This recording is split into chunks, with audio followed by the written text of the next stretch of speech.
RSU जिंदाबाद RSU जिंदाबाद RSU जिंदाबाद RSU जिंदाबाद RSU जिंदाबाद RSU जिंदाबाद రవిశంకర్ రెడ్డి ఆర్ఎస్యు జాతీయ అధ్యక్షుడు.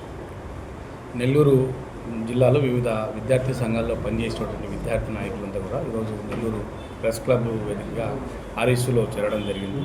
ఈరోజు ఆంధ్రప్రదేశ్ రాష్ట్రంలో విద్యార్థుల సమస్యల పరిష్కారం కోసం ఆర్ఎస్యు పనిచేస్తాము. అంతేకాదు జాతీయ స్థాయి అంశాలపైన కూడా ఈరోజు ఆంధ్రప్రదేశ్, తెలంగాణ, కర్ణాటక వివిధ రాష్ట్రాల్లో మా ఆర్గనైజేషన్ ఉంది. ఈరోజు జాతీయ స్థాయి అనేక అంశాలపైన కూడా ఆర్ఎస్యు పోరాటం చేస్తాము. అట్లాగే ఆంధ్రప్రదేశ్ రాష్ట్రం అంటే ఉమ్మడి ఆంధ్రప్రదేశ్ విడిపోయిన తర్వాత ఈరోజు ఆంధ్రప్రదేశ్ అన్ని విధాలుగా వెనుకబడిపోయింది పూర్తిగా. ఈరోజు ఆంధ్రప్రదేశ్ లోటు బడ్జెట్లో ఉంది. సహాయం చేయాల్సినటువంటి కేంద్ర ప్రభుత్వం ఈరోజు సహాయం చేసే పరిస్థితులు లేదు.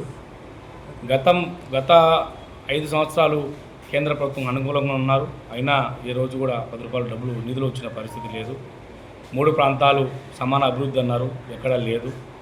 ఇప్పుడైనా సరే ప్రస్తుతం ఆంధ్రప్రదేశ్లో పరిపాలనలో ఉన్నటువంటి ప్రభుత్వం అయినా సరే ఆంధ్రప్రదేశ్ రాష్ట్ర ప్రభుత్వానికి లోటు బడ్జెట్ ఉంది. ఈ లోటు బడ్జెట్ కోసం పార్టీలను పక్కన పెట్టి ఈరోజు కేంద్ర ప్రభుత్వం పైన ఒత్తిడి తీసుకొచ్చి నిధులు తీసుకురావాల్సిన అవసరం ఉంది. ఎందుకంటే ఈరోజు అమరావతి రాజధాని అని చెప్పారు. రాజధాని అభివృద్ధి జరగాలంటే ఈరోజు వేల కోట్ల రూపాయలు అవసరం ఉంది.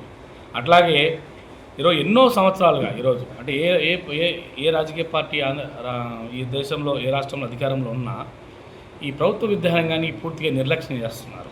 ఎందుకంటే గత ప్రభుత్వంలో 10 నెలల పాటు సాంఘిక సంక్షేమ హాస్టళ్లకు నిధులు రాలే. సరే మేము విద్యార్థి సంఘాలు అనేక ఆందోళనలు చేశాయి.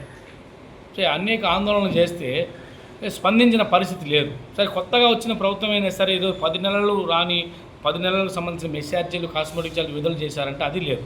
ఏదో 2 నెలలు విడుదల చేసి ఆపేశారు. అంటే మళ్ళీ 2 నెలలు గడిచిపోయింది. అంటే ఈరోజు సంక్షేమ హాస్టల్లో ఎంత దుస్థితి ఉందంటే మినిమం కనీసం హాస్టల్ మెయింటెనెన్స్ కూడా ఈరోజు డబ్బులు ఇచ్చిన పరిస్థితి లేదు. గతంలో ట్యూటర్లు ఉండేవారు. అంటే ఇంగ్లీష్కు అట్లా తర్వాత మ్యాథ్స్కి ఇట్లా 2-3 సబ్జెక్టులకు ట్యూటర్లు ఉండేవారు. ఈరోజు ట్యూటర్లను కూడా పెట్టిన పరిస్థితి లేదు. అంటే ఈరోజు ఎస్సీ, ఎస్టీ, బీసీ, మైనార్టీ విద్యార్థులు అధిక శాతం సంక్షేమ హాస్టల్లో చదువుతున్నారు.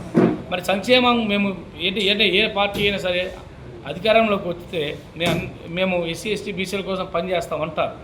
మరి చెప్పే వాళ్ళే ఈరోజు మరి సంక్షేమ హాస్టల్ని ఎందుకు ఇంత నిర్లక్ష్యం చేస్తున్నారనేది మాకు అర్థం కాని పరిస్థితి. ఈరోజు గురుకులాలు, కస్తూర్బా పాఠశాలలు ఈరోజు చాలని మెనూ చూస్తే చాలా పెద్దగా ఉంటుంది. దానికి తగ్గట్టు నిధులు కేటాయింపు లేదు. తర్వాత ఈరోజు గురుకుల పాఠశాలలో, కస్తూర్బా పాఠశాలలో ఉపాధ్యాయుల కొరత ఉంది. ప్రభుత్వ పాఠశాలలో ఉపాధ్యాయుల కొరత ఉంది. డిఎస్సి, మెగా డిఎస్సి అని చెప్పినారు. మరి మెగా డిఎస్సి పెట్టే లోపల ఇప్పుడు ప్రస్తుతం వాళ్ళకి ఏదైనా వాలంటీర్ సిస్టమ్ ద్వారా కానీ అవుట్సోర్సింగ్ ద్వారా కానీ ఉపాధ్యాయుల నియామకం జరిగితే ఈరోజు ఆంధ్రప్రదేశ్ రాష్ట్రంలో గురుకుల పాఠశాలలో కానీ, కస్తూర్బా పాఠశాలలో కానీ, ప్రభుత్వ పాఠశాలలో కానీ చదువులకు ఎటువంటి ఇబ్బంది లేకుండా విద్యార్థులకు చదువులు కొనసాగింపు జరుగుతుంది. అట్లాగే మేము గతంలో ఎన్నోసార్లు చెప్పాం. అంటే విద్యా సంవత్సరం ప్రారంభం అయ్యే లోపలే విద్యార్థులకు కావాల్సినటువంటి బుక్స్, పాఠ్యపుస్తకాలు పూర్తి స్థాయిలో ఒకేసారి ఇవ్వాలని చెప్పి అన్నాం. ఈరోజు ఆ పరిస్థితి లేదు. అంటే విద్యా సంవత్సరం ప్రారంభమై జూన్ 15వ తేదీ ప్రారంభమైతే ఆగస్టు వచ్చినా కూడా పూర్తి స్థాయి పాఠ్యపుస్తకాలు ఇవ్వలేకపోతాం. అంటే ఈరోజు వేల కోట్ల రూపాయల నిధులు కేటాయింపు వివిధ రంగాలకు కేటాయించేటువంటి ప్రభుత్వాలు ఎందుకు విద్యారంగానికి ముందస్తు జాగ్రత్తగా తీసుకొని విద్యారంగానికి ఎందుకు నిధులు కేటాయించలేకపోతా ఉందనేది మేము మొదటి నుంచి కూడా విద్యార్థి సంఘం ఆర్ఎస్యుగా మేము కేంద్ర రాష్ట్ర ప్రభుత్వాలను మేము డిమాండ్ చేసిన పరిస్థితి. గతంలో కూడా మేము డిమాండ్ చేశాము. కేంద్ర ప్రభుత్వ బడ్జెట్లో 15%, రాష్ట్ర బడ్జెట్లో 25% నిధులను విద్యారంగానికి కేటాయించాలనేది ఆర్ఎస్యుగా మొదటి నుంచి కూడా. కాబట్టి ఆంధ్రప్రదేశ్ రాష్ట్ర ప్రభుత్వం కానీ, కేంద్రంలో ఉన్నటువంటి కేంద్ర ప్రభుత్వం కానీ ఈ దేశంలో విద్యారంగం బాగుపడాలంటే నిధులు కేటాయింపు జరగాల, పర్యవేక్షణ ఉండాలా. అప్పుడు మాత్రమే విద్యారంగం బాగుపడుతుంది. ఈరోజు ట్యాబ్లు ఇస్తున్నారు. దేనికి ఇస్తున్నారు అర్థం కాని పరిస్థితి. పనికిరారు. ఇది అట్లా ప్రభుత్వాలు విద్యార్థులకు సుదీర్ఘకాలికంగా ఉపయోగపడేది ఏదైనా చేయగలిగితే సంతోషం. కాబట్టి ప్రస్తుతం ఈరోజు ఉపాధ్యాయుల కొరత ఉన్నటువంటి పాఠశాలలో కానీ, కస్తూర్బా పాఠశాల కానీ, గురుకుల పాఠశాలలో అవుట్సోర్సింగ్ సిస్టమ్ ద్వారా అయినా సరే నియామకాలు జరగాలని చెప్పి మేము రాష్ట్ర ప్రభుత్వాన్ని డిమాండ్ చేస్తున్నాం. అట్లాగే ఈరోజు కేంద్ర ప్రభుత్వం విభజన చట్టంలో అనేక హామీలు ఇచ్చింది. ఆ హామీల అమలుకు, ఎందుకంటే 10 సంవత్సరాలు పూర్తి అయిపోయింది ఇప్పటికి, ఇంతవరకు ఒక్క హామీ కూడా అమలు కాల.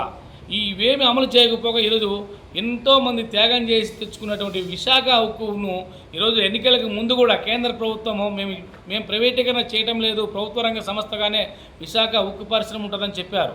బట్ ఈరోజేమో అక్కడ పనిచేస్తున్నటువంటి చాలామంది ఎంప్లాయీస్ను ఈరోజు అంటే అవుట్సోర్సింగ్ సిస్టంలో పనిచేసే ఉద్యోగస్తులను ఈరోజు తొలగించారు. ఇది సరైనది కాదు. ఇప్పుడు తొలగించినటువంటి కార్మికులను తిరిగి యథావిధిగా తీసుకొని విధుల్లో కొనసాగించాలని చెప్పి ఆర్ఎస్యూగా మేము డిమాండ్ చేస్తున్నాం. అట్లాగే విశాఖ ఉక్కు పరిశ్రమ ప్రైవేటీకరణ ఆలోచన విరమించుకోవాలని చెప్పి కేంద్ర ప్రభుత్వాన్ని మేము డిమాండ్ చేస్తున్నాం. అందుకు పార్టీలను పక్కన పెట్టి ఆంధ్రప్రదేశ్ రాష్ట్రంలో ఉన్నటువంటి పార్లమెంటు సభ్యులు ఢిల్లీ పార్లమెంటు వేదికగా ఈరోజు ఉక్కు పరిశ్రమ ప్రైవేటీకరణకు వ్యతిరేకంగా ఆందోళన చేయాలని